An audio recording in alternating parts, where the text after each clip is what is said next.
Ayan, isang magandang araw po sa bawat isa. So, ako po si Pastor Norman G. Balboa ng Lighthouse International Baptist Church, Tagaytay Mission.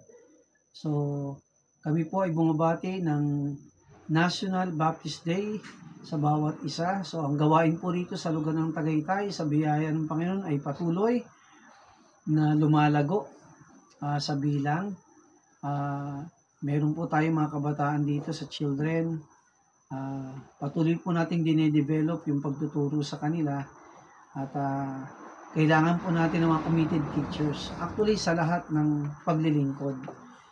Kasi meron din po tayong Sunday School dito po sa ating simbahan.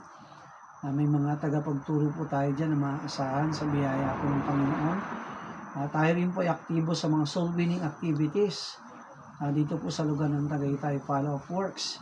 At dalangin ko mga kapatiran sa taong 2025 ay patuloy po maging masigasig sa ating Panginoon. So ang gawain po dito sa lugar ng Tagaytay, ang Lighthouse LIBC Tagaytay Mission, ay pang 7 taon na po namin itong darating na May. Sa biyaya po ng Diyos, sa loob ng 7 taon, maraming pagsubok din ang ating dinanas sa bawat taon. Pero ang Diyos ay tunay ngang matapat, gaya ng kanyang sinabi sa kanyang mga salita, sa Lamentations 3:22 and 23, "It is of the Lord's mercies that we are not consumed, because His compassion fail not. They are new every morning, great is Thy faithfulness." So sa ating 7 taon, bilang gawain dito sa lugar ng Tagaytay, hindi po tayo pinabayaan ng Diyos. Ang kanyang biyaya sa atin, tayo po'y pinuspos na ng kanyang biyaya at ang kanyang mga blessings ay patuloy po niyang binubuo sa ating gawain. At dalangin ko na patuloy po kaming isama sa pananalangin dito po sa lugar ng Tagaytay. At muli, pagbati ang aking hatid in behalf of LIBC Tagaytay Mission, Lighthouse Tagaytay. Binabati ko ang lahat ng mga kapasturan sa buong Pilipinas, kahit pa sa ibang bansa, ng Happy National Baptist Day.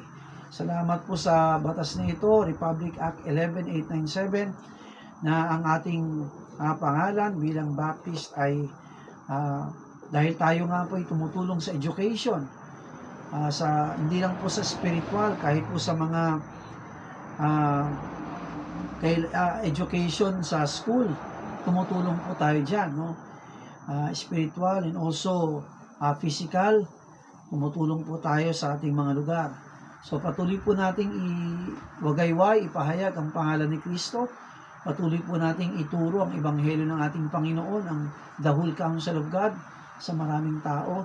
At patuloy po tayo maging asin at liwanag sa bawat lugar kung saan po tayo tinlaga at nilagay ng ating Panginoon. Muli po, ito po si Pastor Norman G. Balboa, bumabati sa inyo ng Happy National Baptist Day sa lahat ng ating mga kapasturan at mga simbahan sa buong Pilipinas. Sa Diyos pong papuri, magandang araw po sa bawat isa.